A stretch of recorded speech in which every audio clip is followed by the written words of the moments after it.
오늘 시간에 주시는 살아계신 하나님의 말씀은 신약성경 요한복음 6장 1절에서 13절의 말씀입니다.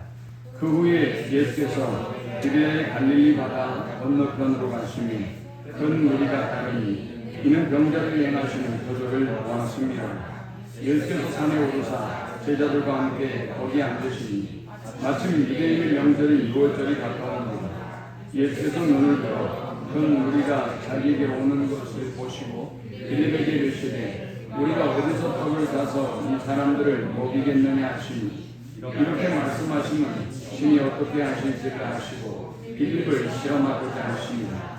빌립이 대답하되 각 사람으로 조금씩 받게 할지라도 200데나리온 떡이 부족하리이다. 제자 중 하나 시몬 베드로의 형제 안드레가 예수께 여짜오되 여기 한 아이가 있어 보리떡 5개와 물고기 2마리를 가지고 있나이다. 그러나 그것이 많은 사람에게 얼마나 되겠사옵나이까. 예수께서 이르시되 이 사람들로 함께하라 하시니 그곳에 잔디가 많은지라 사람들이 앉으니 수가 5,000명쯤 되더라. 예수께서 떡을 가져 축사하신 후에 앉아있는 자들에게 나눠주시고 물고기도 그렇게 그들의 원대로 주십니다. 그들이 배부른 후에 예수께서 제자들에게 이르시되 남은 조각을 거두고 버리는 것이 없게 하라 하시므로 이에 거두니 보리떡 5개로 먹고 남은 조각이 12바구니에 찼더라. 아멘. 1950년 6.25 동란 이후로 대한민국은 아주 극한 가난과 어려움에 굶주려야만 했습니다. 진성이라는 가수가 부르는 이 보릿고개라는 가사는 그 시대의 아픔을 고스란히 담고 있습니다.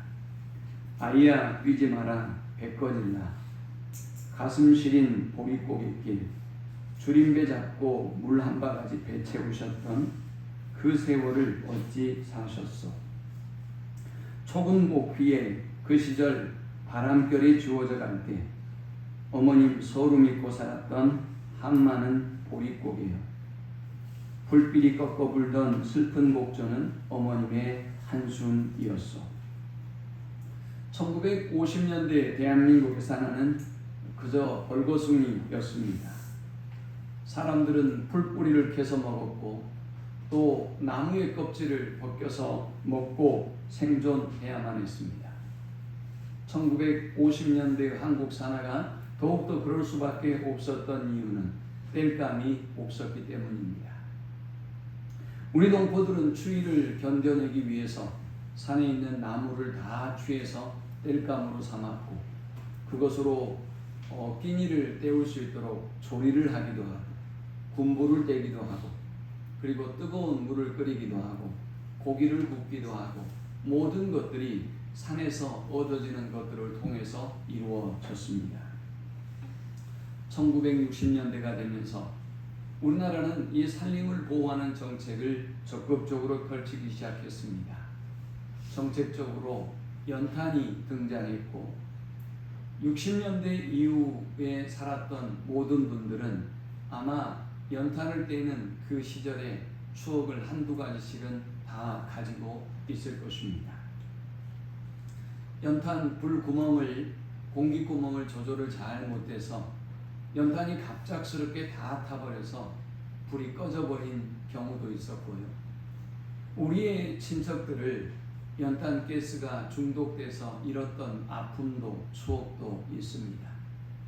꺼져버린 불을 되살리기 위해서 옆집에 연탄 불씨를 구하러 가기도 했고요.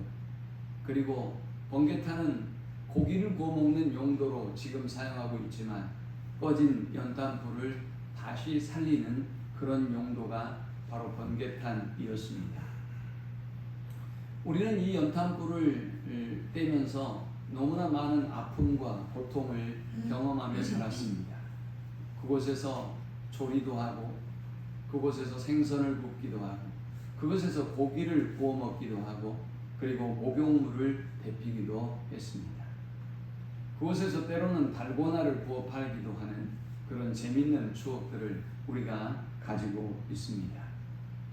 벌벗고 힘들었던 그때 우리가 전혀 예상하지 못했던 불씨가 동나버리는 그래서 한겨울에 극한 추위에 떨어야만 했던 추억들이 아마도 여러분 모두에게 있었을 것입니다. 저희도 시골에서 그리고 또 도시 생활을 하면서 이 연탄 때문에 고생했던 추억들이 다 있습니다. 또 가스가 방을 뚫고 들어와서 창문을 뚫고 들어와서 머리가 띵하는 그런 고통과 아픔을 경험하기도 했고요. 동치미를 마시고 정신을 차리고 학교에 가기도 했습니다. 우리 인생에 우리가 전혀 예상하지 못했던 이런 문제와 상황들이 우리에게는 언제나 펼쳐지는 것을 우리는 수없이 보게 됩니다. 살다 보면 우리가 전혀 예상하지 않았던 연탄이 떨어져서 극한 추위에 그 긴 겨울밤을 떨어야만 하는 그런 상황이 벌어지는 것처럼 우리가 살아가다 보면 우리가 전혀 예상하지 못했던 문제들이 우리의 삶 가운데 펼쳐집니다. 우리는 이 문제를 어떻게 바라보아야 할까요? 우리는 우리에게 펼쳐지는 이 모든 고난과 이 고통의 순간을 어떻게 이겨내고 승리하며 살아갈 수 있을까요? 어떤 사람이 열심히 공부해서 취업이 되지 않기를 기대하고 사는 사람이 누가 있겠습니까? 어떤 사람이 행복한 결혼 생활을 꿈꾸고 결혼을 했고 가정을 꾸렸지만 가정에 아픔과 상처가 오기를 바라는 사람이 어디 있겠습니까? 아니 그럴 줄 알고 결혼한 사람은 또 어디에 있겠습니까? 여러분 중에 누가 여러분이 전혀 예상하지 못했던 건강의 이상으로 고통당할 것이라고 생각하며 살아가는 사람이 누가 있겠습니까? 우리는 전혀 예상하지 못하는 극한 어려움과 환난을 만나게 됩니다. 오늘 본문의 상황이 그렇습니다. 사람들은 예수님을 보고 몰려오기 시작했습니다. 오늘 본문의 배경은 광야입니다. 빈들입니다. 그런데 이 광야, 이 빈들에 도대체 무슨 볼일이 있어서 이토록 많은 사람들이 몰려온 것일까요? 남자만 5,000명에 해당한다면 여자와 아이들까지 계수하면 2만 명 정도에 달하는 많은 인원이 이 디베랴 광야, 이 디베랴 빈들에 모였습니다. 6장 1절과 2절은 그들이 이 광야에 모인 이유를 이렇게 설명하고 있습니다. 그 후에 예수께서 디베랴의 갈릴리 바다 건너편으로 가시며 큰 무리가 따르니 이는 병자들에게 행하시는 표적을 보았음이러라. 사람들이 이 광야에 이 빈들에 이토록 몰려온 이유는 단 한 가지였습니다. 그들이 예수님을 보았기 때문입니다. 그들이 예수님을 통해서 행하여지는 그 놀라운 표적들, 기적들을 보았기 때문이었습니다. 사랑하는 여러분, 이 사람들은 광야가 좋아서 이 광야에 간 것이 아닙니다. 이 사람들은 빈들이 좋아서 이 빈들에 간 것이 아니었어요. 단지 예수님을 본 것입니다. 단지 예수님께 행하셨던 그 놀라운 기적들을 바라보고 그들은 이 광야로 나온 것이었습니다. 많은 사람들이 모였습니다. 자, 그런데 곧 이들은 그들이 전혀 예상하지 못한 문제와 만나게 됩니다. 그들이 주님을 바라보며 이 광야에 나왔다면 이제 그들은 주님을 바라보지 못하는 빈들에 서게 되었습니다. 여러분, 이들이 이 빈들에 이 광야에 외로운 고통의 시간을 보내게 된 것은 이 굶주림의 시간을 보내게 된 것은 다름 아닌 주님을 놓쳤기 때문입니다. 그들이 이 빈들에 온 것은 주님 때문에 모였다고 했죠. 주님의 기적 때문에 모인 것입니다. 그런데 그들은 지금 주님을 놓쳐버리고 말았습니다. 주님을 바라보지 못하고 말았습니다. 그리고 이 빈들에서 자신의 먹을 것과 마실 것과 입을 것을 해결해야 하는 위기의 상황이 그들에게 닥쳐온 것입니다. 마태복음 14장은 동일한 내용을 담고 있습니다. 14장 15절에 저녁이 되매 제자들이 나와 이르되 이곳은 빈들이요 때도 이미 저물었으니 무리를 보내어 마을에 들어가 먹을 것을 사 먹게 하소서. 예수께서 이르시되 갈 곳 없다. 너희가 먹을 것을 주라 하셨습니다. 분명히 그들은 예수님을 바라보고 이 빈들에 주님을 따라왔습니다. 그런데 날이 저물었습니다. 날이 저물자 제자들은 고민에 빠지게 되었습니다. 이 사람들이 오늘 이 시간에 무엇을 끼니로 때우고 먹어야 할까라는 걱정과 근심이었습니다. 그들은 무엇을 놓치고 있는 것일까요? 그들은 지금 나름대로의 계획을 세우고 계산을 하고 있을지 모르겠지만 그들은 그들의 눈앞에 있는 주님을 바라보지 못하고 있는 것입니다. 그들은 그들의 눈앞에서 얼마 전까지 그들을 광야로 이끌었던 많은 기적과 표적을 행하셨던 주님을 지금 놓쳐버리고 있는 것입니다. 그래서 주님에게 이들을 저 동네로 보내서 먹을 것을 사 먹게 하는 것이 좋겠습니다 라고 주님께 건의합니다. 주님은 이 제자들의 질문에 이렇게 말씀하셨습니다. 예수께서 이르시되 갈 곳 없다. 너희가 먹을 것을 주라. 마가복음 6장에도 이 동일한 내용을 담고 있습니다. 마가복음 6장 34절에 예수께서 나오사 큰 무리를 보시고 그 목자 없는 양 같음으로 인하여 불쌍히 여기사 이에 여러 가지로 가르치시더라. 해가 저물어가매 제자들이 예수께 나와 여짜오되 이곳은 빈들이요 날도 저물어가니 라고 무리를 보내어 두루촌과 마을로 가서 무엇을 사 먹게 하옵소서 했습니다. 마태에 이어서 마가 역시도 똑같은 이야기를 하고 있습니다. 날이 저물었습니다. 먹을 것이 없습니다. 그러니 이들을 빨리 동네로 보내서 더 어두워지기 전에 동네로 보내서 이들이 먹을 것을 먹도록 해주십시다 라고 말씀하고 있습니다. 그러나 주님은 그들에게 똑같이 말씀합니다. 주님은 오히려 그들에게 너희가 먹을 것을 주라 라고 말씀하시는 것입니다. 누가복음 9장 11절 12절에도 똑같이 말씀합니다.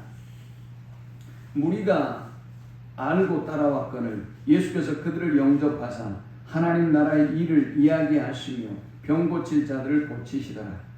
날이 저물어가매 12사도가 나와 여짜오되 무리를 보내어 두루 마을과 촌으로 가서 유하며 먹을 것을 얻게 하소서. 우리가 있는 여기는 빈들이니이다. 두 명의 제자는 예수님께 이 사람들을 빨리 동네로 보내서 먹을 것을 사 먹게 하자고 했습니다. 또 한 명의 제자는 누가는 얼른 이 사람들을 동네로 보내서 다른 사람들에게 얻어먹게 하십시다 라고 합니다. 이들은 사실 지금 그들이 처해 있는 상황과 현실을 가장 정확하게 빠르게 계산하고 이 문제를 주님께 가지고 올 수 있었던 아주 똑똑한 제자들이라고 볼 수 있을 것 같습니다. 그러나 그들이 놓친 사실이 있죠. 그들에게는 주님이 계시다는 사실입니다. 그들에게는 주님의 능력이 있다는 사실을 그들은 놓쳐버리고 말았습니다. 사랑하는 여러분, 비록 빈들이면 어떻겠습니까? 비록 저와 여러분이 서 있는 곳이 광야이면 어떻겠습니까? 주님이 함께 하신다면 우리는 이 모든 빈들도 광야도 시편 23편에서 다윗이 고백했던 것처럼 내게는 부족함이 없습니다. 나의 잔이 넘칩니다. 라고 고백할 수 있을 것입니다.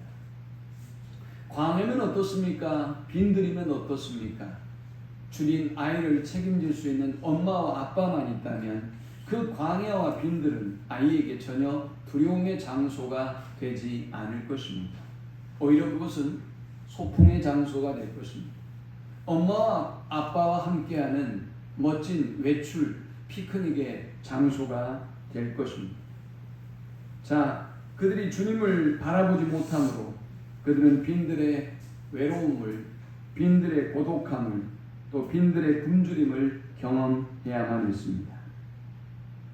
마태복음 14장 15절 16절에서 저녁이 되매 제자들이 나와 이르되 이곳은 빈들이요 때도 이미 저물었으니 무리를 보내어 마을에 들어가 먹을 것을 사 먹게 하소서. 시간적으로 저녁이 되었습니다. 공간적으로는 빈들입니다. 그냥 아무것도 없는 빈들 말이죠. 그들은 이곳에서 자신들의 먹을 것을 전혀 해결할 수 없는 상태가 되었습니다. 빨리 이동한다 할지라도 이 많은 인원이 한꺼번에 동네에서 먹을 것을 해결할 수가 없습니다. 제가 여러 나라를 여행해 보면서 느낀 것이 하나 있습니다. 대한민국은 어떤 곳을 여행하든지 순식간에 50명, 100명, 몇백 명이 함께 식사할 수 있는 시설들이 식당이 참 많습니다. 아무 걱정이 없어요. 여러분이 간다고 하면 없는 식당도 다 준비를 해놓고 기다려요.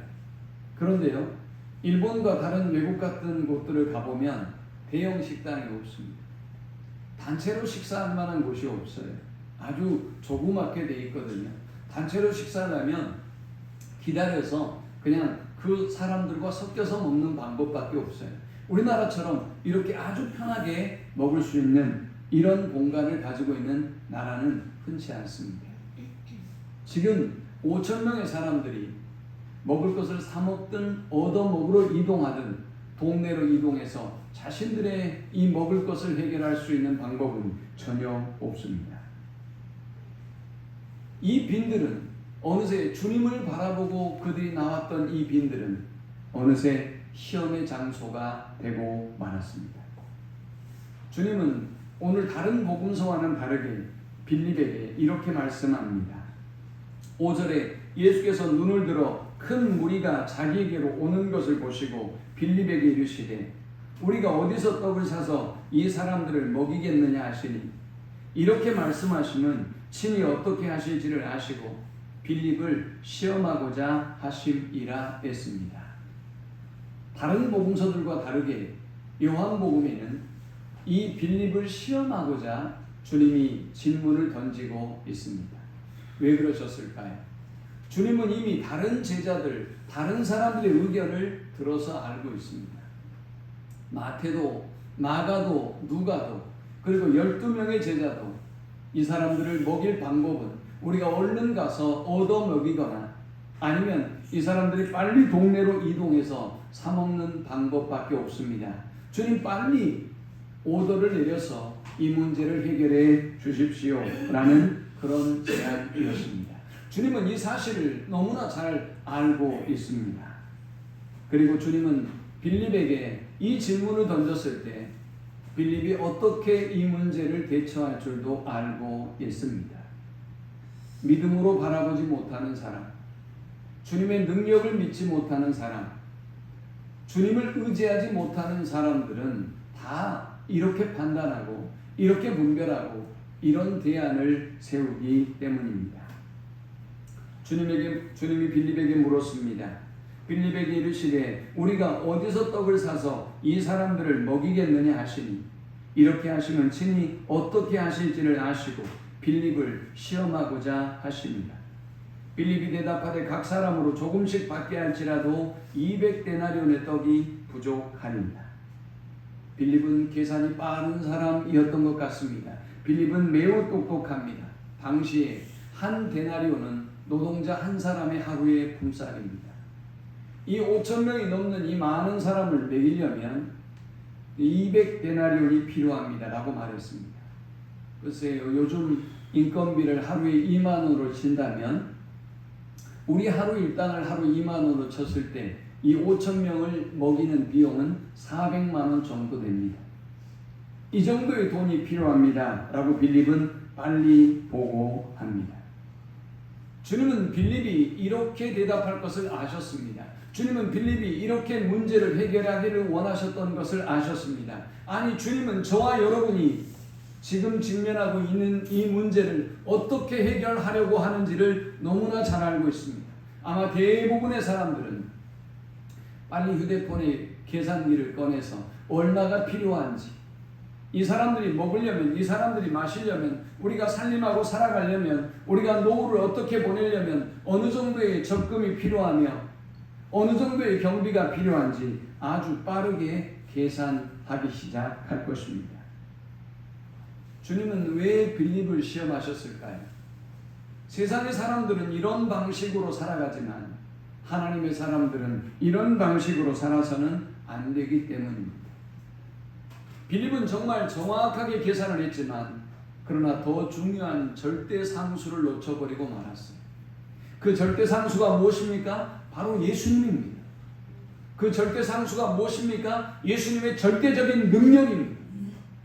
저와 여러분이 아무리 똑똑하고 아무리 계획을 잘 세우고 아무리 계산을 잘하고 아무리 경영을 잘해도 저와 여러분의 인생 속에 주님이라고 하는 예수님이라고 하는 절대자를 빠뜨리고 나면 여러분의 계산은 틀린 것입니다. 여러분의 계산은 잘못된 것에 불과합니다. 여러분은 오늘 이 빌립처럼 얼마나 필요한가를 알고 또 어느 정도의 경비가 필요한가를 알면서 잠 못 이루는 시간들을 보내게 될 것입니다. 왜요? 이 돈이 없으니까요. 왜요? 이 돈이 있어도 이 빵을 구할 만한 방법이 없기 때문에 여러분은 고민하고 그리고 잠 못 이루고 그리고 힘들어하는 그 시간들을 보낼 수밖에 없는 존재가 바로 인간이라는 것을, 바로 빌립이고 주님의 제자라는 것을 주님은 너무나 잘 알고 계셨기 때문에 빌립에게 이 직무를 던진 것입니다. 그리고 이 시험을 통해서 이 빌립과 제자들이 우리가 더욱더 영적으로 성숙하기를 원하셨던 것입니다. 하나님이 아브라함을 시험할 때도 똑같은 방식으로 하셨습니다. 하나님은 아브라함의 아들 이삭을 죽일 이유가 없었습니다. 죽일 생각도 없었습니다. 제물로 받고자 하는 마음도 없었습니다. 다만 아브라함의 믿음을 보시고 아브라함을 시험해 보시고 더 큰 은혜를, 더 큰 복을 그에게 주기를 원하셨던 것뿐이죠. 그런데 어리석은 인간은 이 빌립과 같은 산술 계산식에서 벗어나지 못합니다. 그래서 우리의 삶 속에 믿음의 기적과 하나님의 능력을 경험하지 못하는 것이죠. 사랑하는 여러분, 저와 여러분이 하나님의 살아계심을, 하나님이 살아계심에도 불구하고 그리고 하나님의 능력을 여러분이 믿음에도 불구하고 여러분의 삶 속에 일하시는 하나님의 능력과 기적을 보고 계시지 못한다면 여러분은 어쩌면 빌립처럼 계산에만 빠른, 여러분은 주님을 빠뜨린 인생의 계산에만 빠른 그런 삶을 살고 있는지 모릅니다. 고린도전서 10장 13절은 말씀합니다.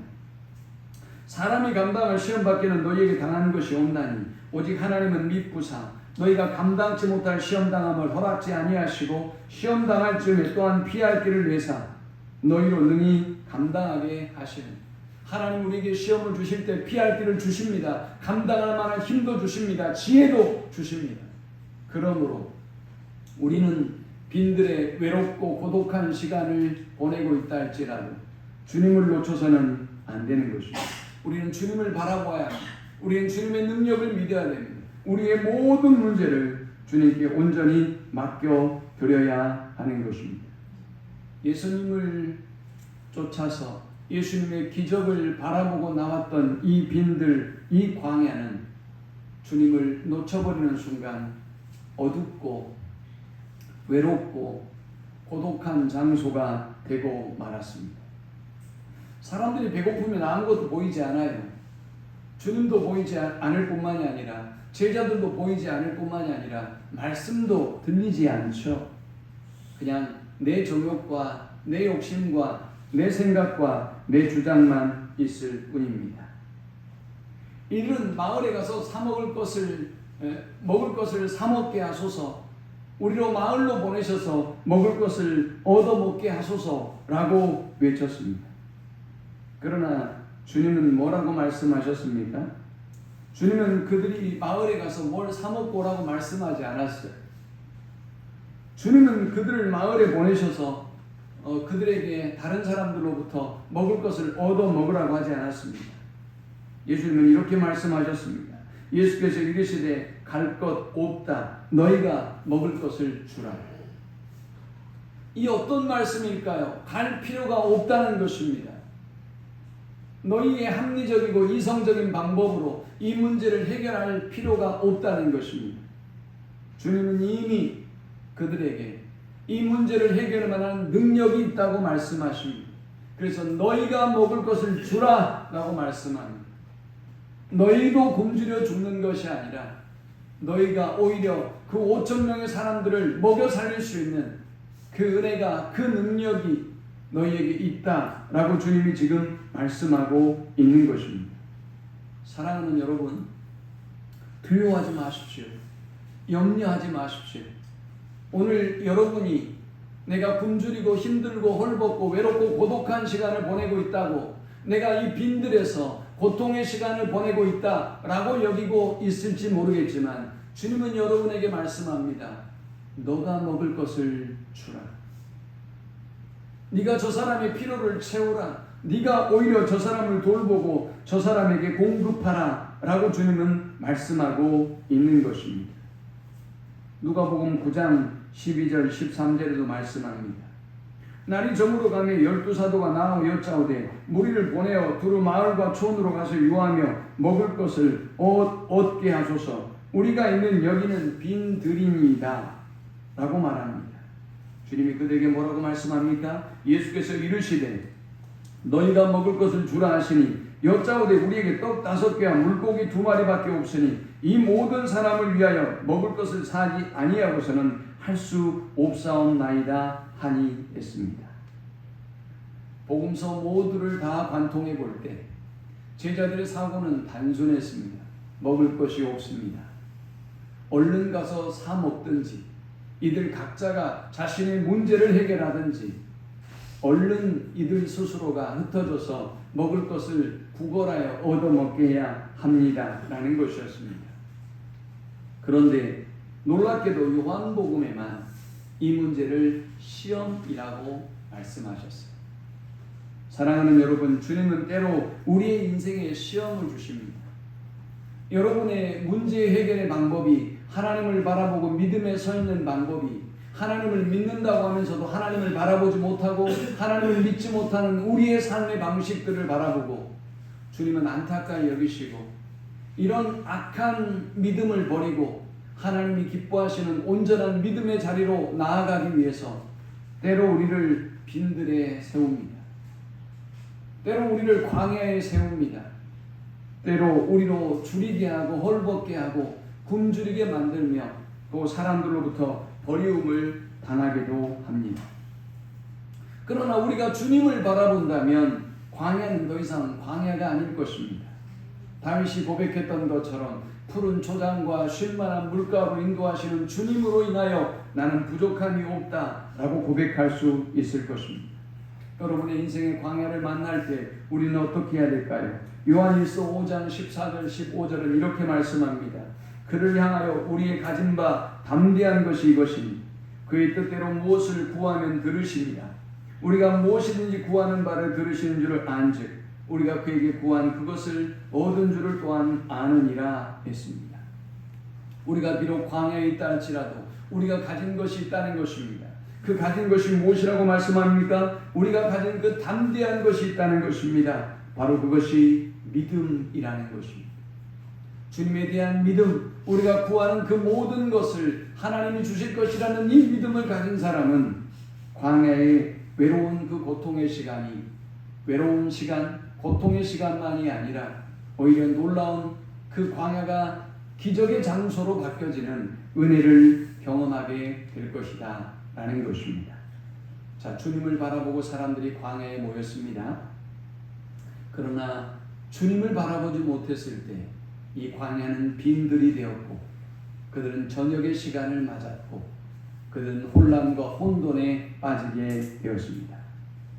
그러나 이제 주님의 새로운 역사가 시작됩니다. 우리는 이 광야에 기적이 일어나는 이 광경을 찾아 살펴보면서 이제 우리의 삶 속에 하나님의 놀라운 은혜와 기적이 어떻게 임하는지를 살펴보고자 합니다. 8절의 제자 중 하나 곧 시몬 베드로의 형제 안드레가 예수께 여짜오되 여기 한 아이가 있어 보리떡 5개와 물고기 2마리를 가지고 있나이다. 그러나 그것이 이 많은 사람에게 얼마나 되겠사옵나이까 했습니다. 주님은 지금 빌립과 이야기를 하고 있어요. 주님은 지금 빌립에게 이 문제를 던졌어요. 그런데 빌립은 이 문제의 해법을 알지 못했습니다. 출제자의 의도를 정확하게 파악하지 못한 것입니다. 그런데 이 문제를 듣고 있던 안드레가 그 문제를 해결할 방법을 모색합니다. 그래, 5,000명이 어떻게 먹어야 될까?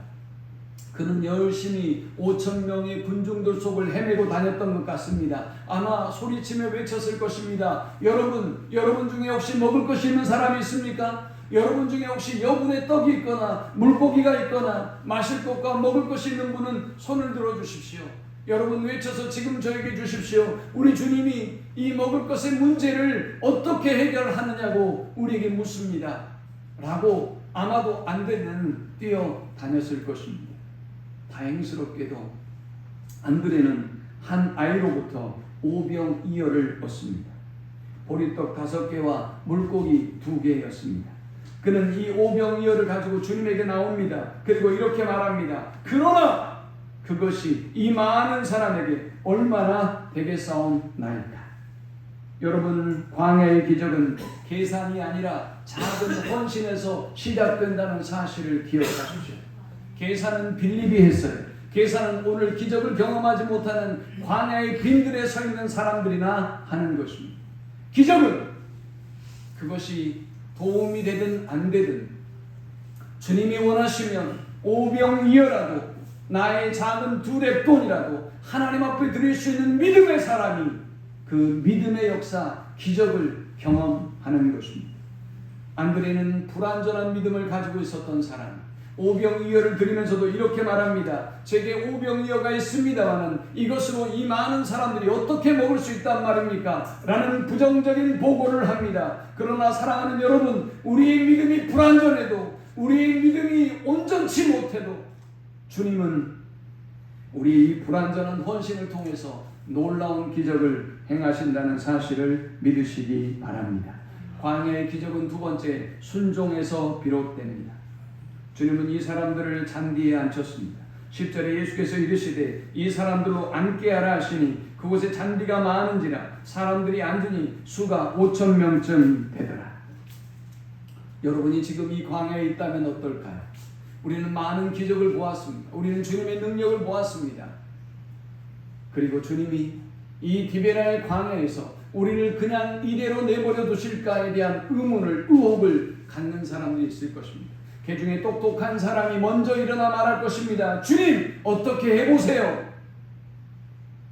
주님, 병든 자도 고치시고, 그리고 줄인 자도, 목마른 자도 먹게 하시고, 또 목마름을 해결해 주신 주님이 우리의 이 먹을 것쯤이야 해결하지 못하겠습니까? 주님, 빨리 하세요. 그렇게 무책임하면 되겠습니까? 우리를 이곳으로 이끌어오고 우리를 가르치시는 것은 잘하더니 우리를 왜 내버려만 두십니까? 라고 아마 분명 여러분 중에 한 사람이, 아니 여러분 중에 말하기 좋아하는 사람이 벌써 자리에 벌떡 일어서서 손을 들고 외치고 있을지 모릅니다. 그는 기적을 경험하지 못합니다. 주님은 이 무리를 향하여 앉으라 라고 하셨습니다. 주님은 이 앉아있는 자들에게 나눠주셨고 물고기도 그렇게 그들이 원하는 대로 주셨다라고 말씀하셨습니다. 저는 이 동사에 주목하게 됐어요. 앉아있는 자들에게 나눠주셨다. 지금 여러분의 자녀들이 굶주리고 있는데 앉아있을 수 있습니까? 지금 이 배급이 언제 끝날지 모르는데, 이 오병이어의 놀라운 기적이 언제 그칠지 모르는데 빨리 받아야죠. 조금이라도 늦게 받으면 여러분이 못 받을 수 있어요. 더 많은 걸 받지 못할 수도 있어요. 부족해서 나눠야 될 수도 있고요.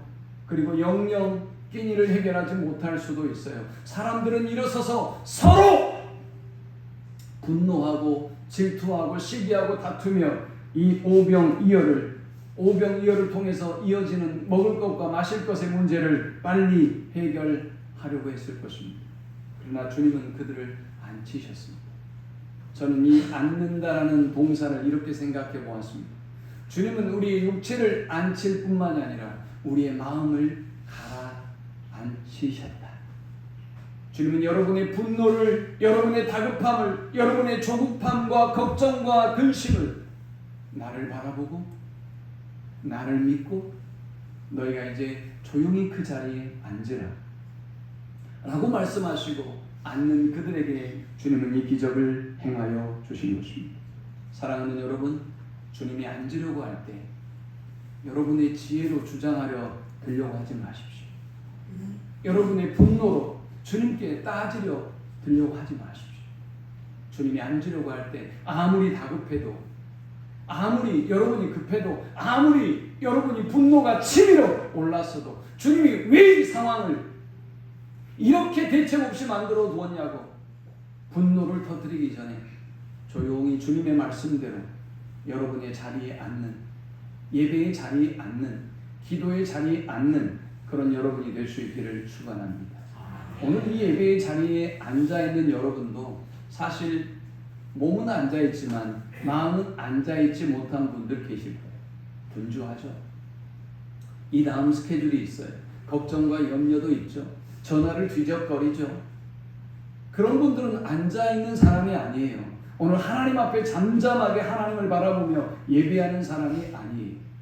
주님은 앉아있는 순종하는 사람에게, 하나님의 약속을 믿고 하나님의 때를 믿고 기다리는 자에게 기적을 행하여 주십니다. 주님은 또한 감사하는 자에게 기적을 행하여 주십니다. 11절에 예수께서 떡을 가져 축사하신 후에 앉아있는 자들에게 나눠주시고 물고기도 그렇게 그들의 원대로 주시니라 했어요. 여기 축사한다는 것은 감사의 기도를 드렸다라는 것입니다. 당시 유대인들은 이렇게 감사하는 기도를 했습니다. 오 우리 주 하나님, 땅으로부터 음식을 내신 우주의 왕께 감사하나이다. 우리들에게 포도나무의 열매를 제공하신 분께 감사하나이다. 감사는 행복해지는 연습이에요. 그러나 불평은 여러분의 삶이 불행해지는 연습이 되는 것입니다.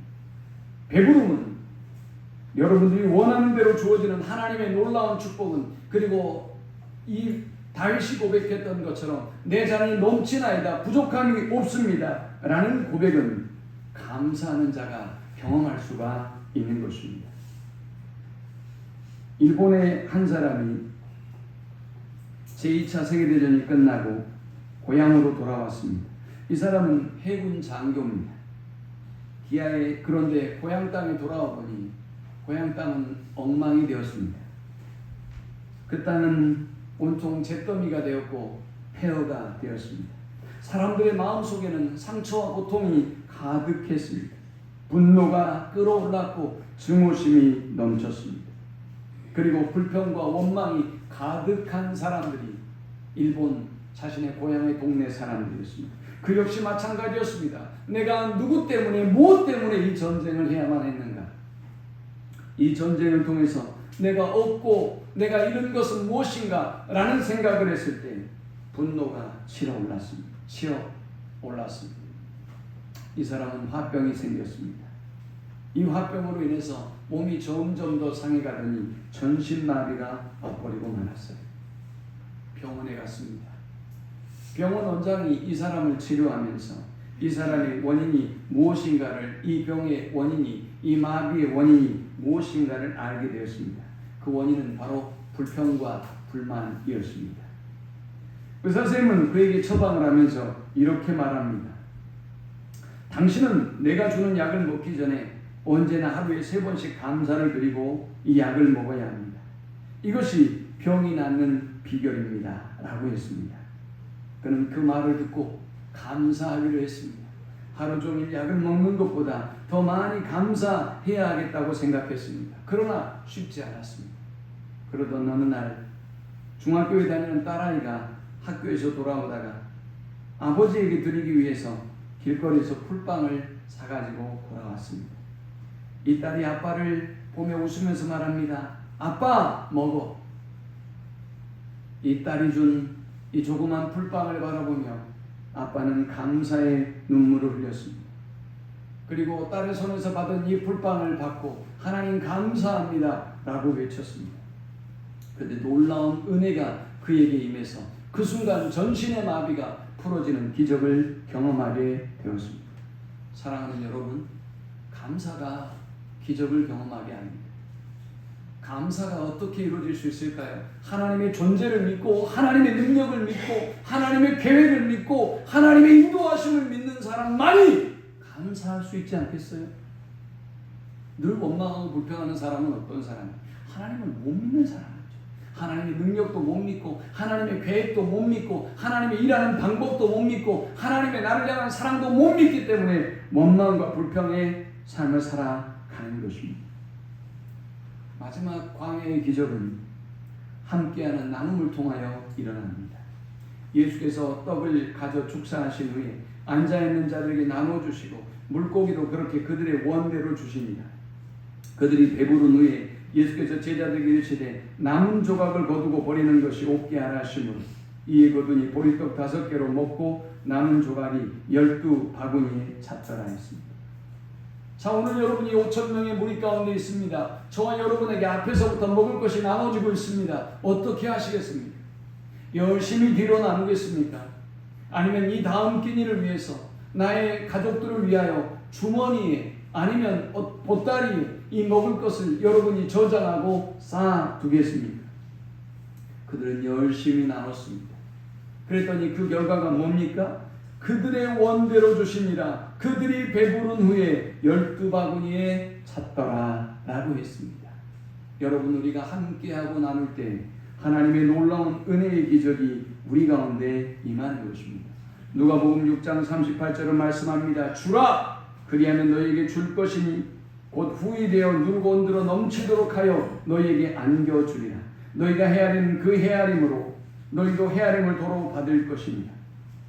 사랑하는 여러분, 어떤 상황에도 어떤 환경에서도 주님을 바라보십시오. 그러면 그 광야는 하나님의 축복의 장소가 될 것입니다. 그 빈들은 기적의 장소가 될 것입니다. 하나님이 여러분에게 주신 것이 그 은사가 무엇인지 축복이 무엇인지 살펴보십시오. 주님은 우리에게 주셨습니다, 이미. 그리고 그 주신 것으로 나누라 라고 하지 않습니까? 저와 여러분에게 주신 주님의 능력, 또 많은 은혜와 축복이 있음을 알고 나누는 데 힘써서 함께 섬기는 일에 힘써서 이 빈들의 기적과 능력을 경험하며 살아가는 우리 모든 성도들이 될 수 있기를 축원합니다. 빈들에도 주님이 계십니다.